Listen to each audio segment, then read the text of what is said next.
CAMEO delves behind the allure of the creative industries, going behind the scenes to reveal the growth potential and business opportunities that exist within the growing sector, dissecting its contribution and importance to Jamaica's economy, each week highlighting local creators in different categories: performing and visual arts, fashion, craft, film, animation, cuisine, and publishing. This week, we will recap our first season.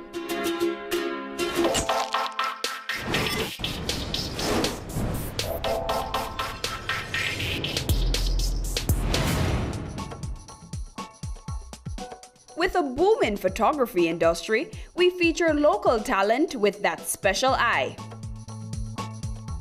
I like to consider my style as being somewhat minimalistic.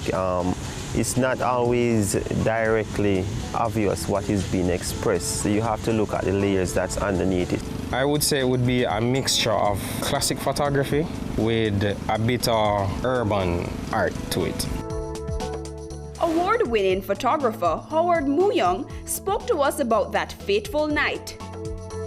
All of a sudden, after about 20 minutes, the time I light in flashing and thing, I hear Bob say, "Could we have up here on stage here the presence of Mr. Michael Mann and Mr. Edward Siak?" I know this was the moment. I just set the camera out from under my shirt and was ready. And I shoot manual, no flash. The lighting on stage is the lighting that illuminated these photos. And timing it, I'm just timing each shot. But what I could see through the camera, I could see the emotions of people, and I could see the feelings. From getting the right single frame to an entire film.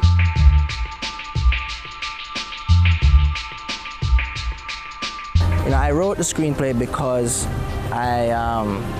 it didn't exist yet, and I had to write it. And sometimes you end up becoming a writer, not because it's your natural approach, but because you need a story. You know what I mean?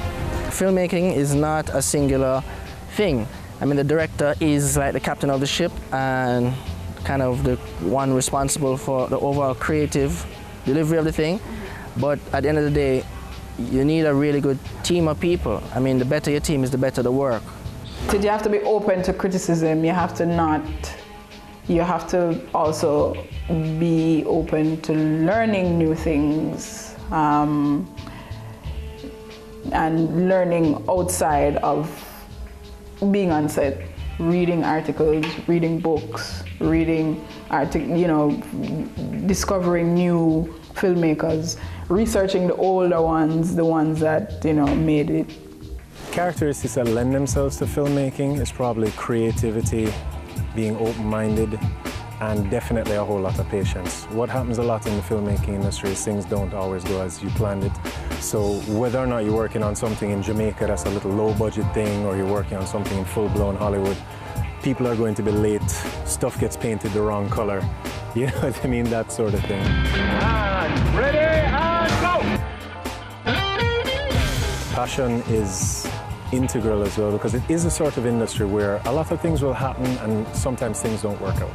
And that's kind of life in general, but especially in the filmmaking industry, you find that things don't work out and maybe you work for months towards getting something done, and at the very last minute you realize maybe you couldn't get the funding for it, maybe your main actor dropped out, maybe the client, just all sorts of stuff, Speaking of film, how about an animated feature? Jamaica Animation Nation Network, or JAN for short, is a trade association for the animation industry, similar to what the Jamaica Manufacturers Association is for manufacturing, or the Jamaica Bankers Association is for banking. We're pretty much a guiding force and umbrella organization for the industry. So by being on television, what kind of impact do you think Cabby Chronicles had on the local animation industry? Well, a lot more people saw animation and a lot more people got exposed to the art of storytelling through animation. And people began to see what was possible using our own stories. So what steps do local animators need to take to get their work into mainstream media? A very important part of that, I think, is storytelling, being able to tell a good story, and of course, be able to execute. explore the importance of continued support to our local theatre spaces.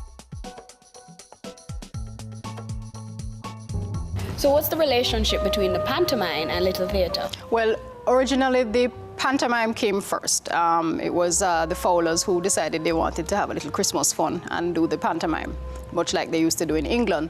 So it started off with them putting on a play, this pantomime, and as it got more and more popular, they decided that it should become an institution. So they started raising funds to kind of make sure that they could do it each year. And so therefore, the pantomime kind of came first, and then the Little Theatre movement came out of that. And from the Little Theatre movement, you get the Little Theatre. Ashe started out doing a lot of original stuff. Back in Little People, we were doing musicals from Broadway. We were redoing musicals from Broadway. When we started Ashe, we started doing original stuff. It's the genesis of one of the productions that probably made Ashe very popular, which is called Vibes in a World of Sexuality. And so we were using the performing arts, which we were good at, to educate on social issues, to teach other young people about sex, about communication with parents, about the HIV and other STIs that were there. DMH Productions is my initials, Dahlia Marie Harris, because I think it's an extension of me. I try to have the company do as many diverse things as possible, which is what I mean by an extension of me, because I want to be able to write plays, act in plays. I want to do different types of plays. I want the company to be able to offer opportunities for young talent to become exposed. That's a critical part of our mission. And I also do television production. Since Jamaica Carnival's introduction in 1990, Carnival has boomed locally. Early 1989, I think timing was right. He felt the timing was right, and the momentum was there, and Byron Lee sat there and started to dream up Carnival in Jamaica. He formulated a plan to introduce Carnival to his homeland, Jamaica, and that was how we formed Jamaica Carnival Limited in 1989. Tell them this is our time. Like in 2010, I started off having 5 to 7 clients. Today, I'm now working on over 45 clients for that morning. So it's a very big production. I have a very big team for that day. And the routine is like an assembly line, and very smooth and productive.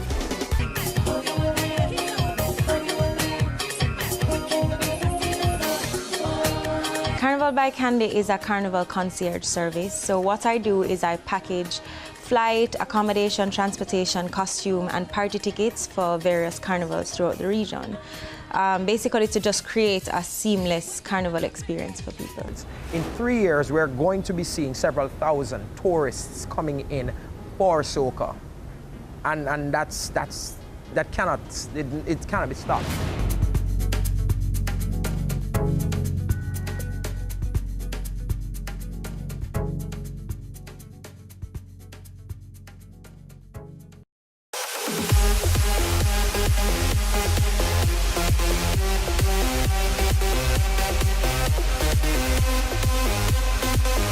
Let's take a look at those Jamaicans who are making moves in our local fashion industry.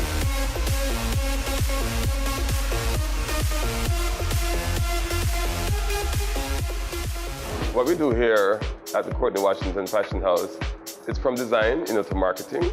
We market the product after they are designed and sampled. They're sampled and then, photographed, and then, then we start our marketing. An atelier is where you have a designer or designers, where you start from the scratch, really, from sketches to draping to pattern, and then to manufacturing. So the Courtney Washington brand, we do all our manufacturing domestically. So you find that here at the atelier, on any given day, we're always creating.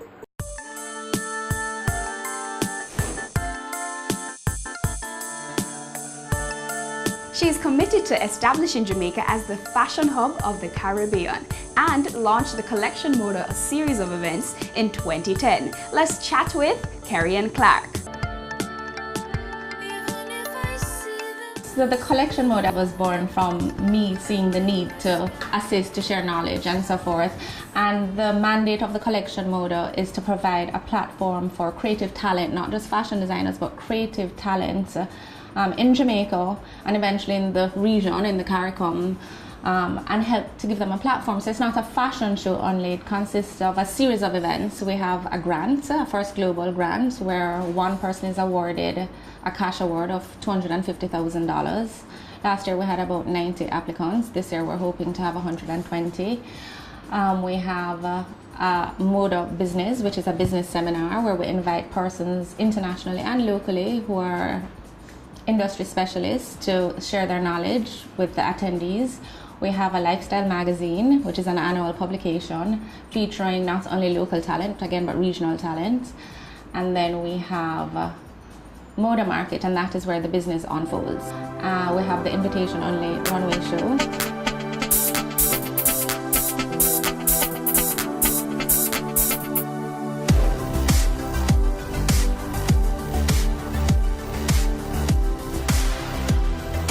America's Next Top Model was really hot. I thought, it would be nice to have something like this for fashion designers where you could promote the designers and have great prizes to help their career. And then Project Runway came about and I became very active in the fashion cluster to, promote fashion designers. And I thought, something like a Project Runway here would be very good. We tried to get the franchise, but it was very difficult because Jamaica is a very small market and we can't support the millions and millions of US dollars that is required to put on a production like that. So we decided to do our own smaller scale production, and that was the birth of Mission Catwalk.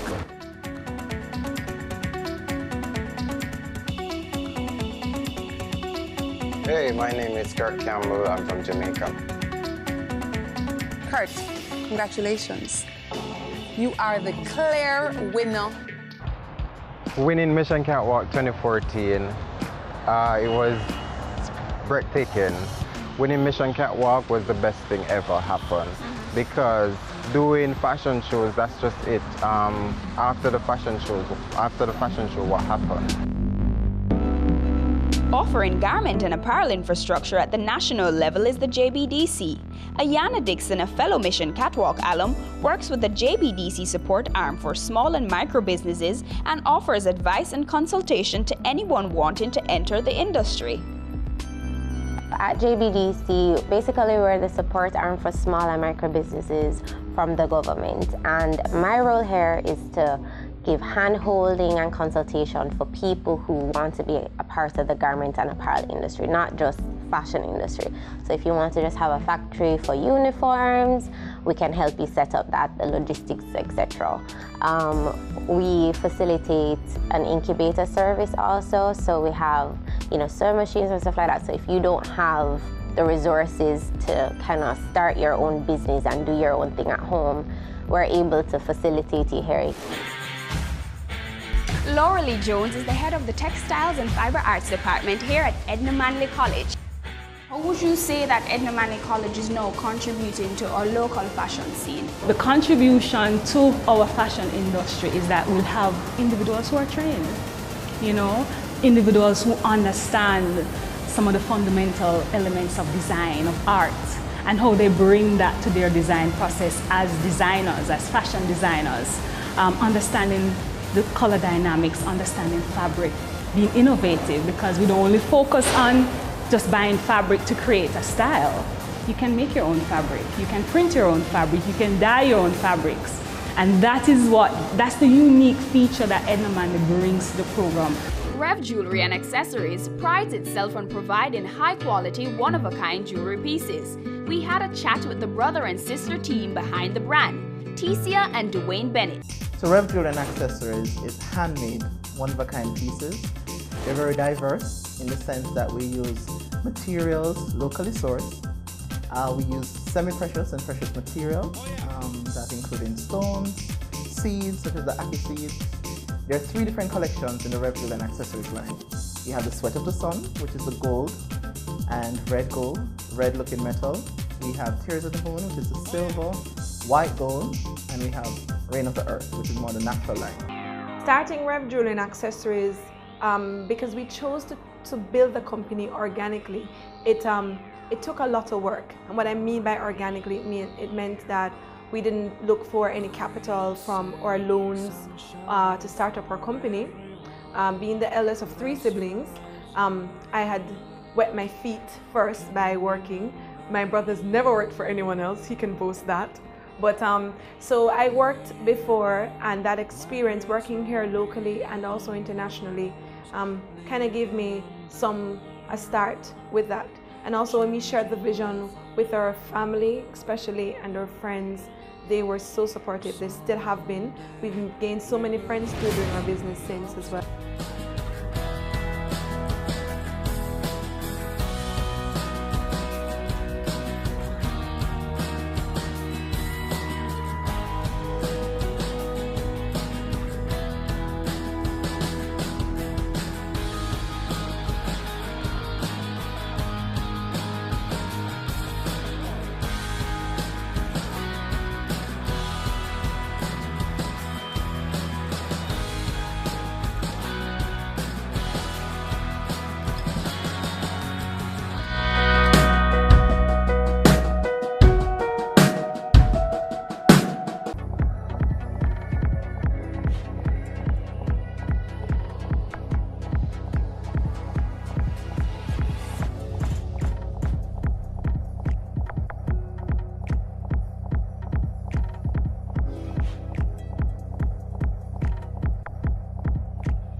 Kicking off our third segment are 3 local food entrepreneurs.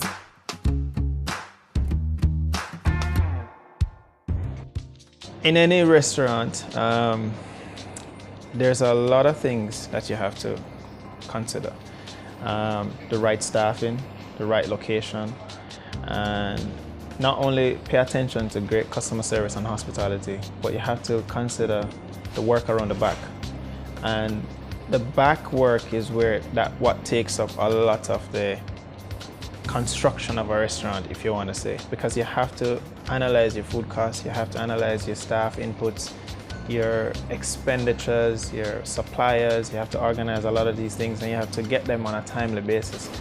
It is most important that you know what the consumer wants. It's most important. I mean, before all else, well, obviously the name and the menu is the first and foremost, but the customer is what keeps the name and the menu there. It's what pays the staff. They're what, buy the uniforms and buy the food to make the dishes. So you need to know what your customer wants, and not only what they want, but what they don't want. I'm really, really picky about how we treat our customer. I've always said without a customer, we're nothing but 4 walls. So we have to give you an experience. It's not just about good food, it's about the experience, and service is important. So finding good servers, good bartenders who understand the significance of customer service, of customer being the king, and teaching them how to go about it. Opa! Opa! Made in Jamaica, bamboo and wood furniture. Modern Woodcraft started in 1979. That was a period when a lot of manufacturers were closing their business and migrating. So we entered the manufacturing business at that point, manufacturing furniture for homes.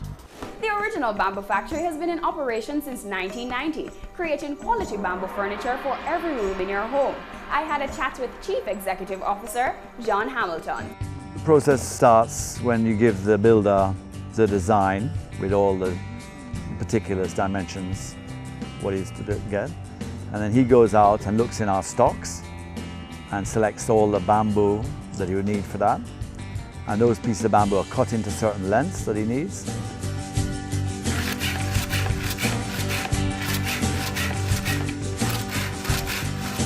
The builder has selected the bamboo for the certain job. He gives that bamboo to a scraper, and he or she scrapes the bamboo with a sharp kitchen knife and removes all the outer skin. This allows the bamboo to have a more uniform color in appearance, and it also gives it a better treatment process so that the chemicals can penetrate the bamboo. Jamaica's art is as diverse as its culture. Donovan Fairweather's work has a strong Afrocentric theme, embellished with techniques of varied disciplines infused to set him distinctly apart. His works can be found throughout the globe, in the most prestigious of homes to the most humble, as his astute collection ranges from collectibles to fine art. Over the years, I've developed a good clientele.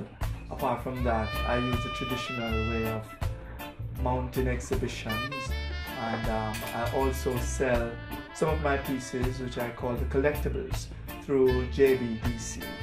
For the high-end pieces, they'll be in galleries or private clientele. Nanook Enterprises Limited is a social enterprise that empowers Caribbean artists and entrepreneurs to make a living from their culture and creativity by providing the resources that people need to materialize their creative vision. Nanook is an intention, Nanook is a solution. We say that our approach is as creative as the persons that we're here to serve. So the name stands for nurturing all nuances of one's creativity. And we're at once a physical space that offers a solution in itself, and we're increasingly introducing a range of services, virtual and real, that we offer to our community. So we assist persons in film, fashion, dance, music, etc., in doing the development, showcasing, networking, the different aspects of what's necessary for them to do better business. The works of legends like Capo and Manley, as well as newcomers alike, sell for thousands all over the world. But after the paint dries and the marble is polished, how do you go about the business of your art? Today, we take a look at Jamaicans' leading and cutting-edge institutions taking charge of the business end of the paintbrush. The National Gallery was established in 1974 because it was recognized that there was a need for a national art museum. The Jamaican art movement had been growing exponentially over the years, and it was felt that there was a need for a specialized institution that would provide exposure, documentation, collection of art, and so forth. So that was the reason why it was established at the time. A lot of young artists are no longer looking for gallery spaces specifically, they're creating their own spaces. And the thing is, when you are promoting yourself in that way, putting your work out there, you will come on our radar. And if we have a show that you fit in, then you most likely will be approached for that. New local space really, we felt, really captured the spirit, which is contemporary, and it provides a platform for artists, and the space not only functions as a physical space, but it also functions as a space in terms of the World Wide Web, and we also function as a space that engages other spaces outside of Jamaica. I hope you enjoyed this first season of CAMEO. We featured many different talents within our creative industries. Please be sure to tune in for Season 2, starting January 2nd, 2016. I've been your host, Amita Prasad Webb.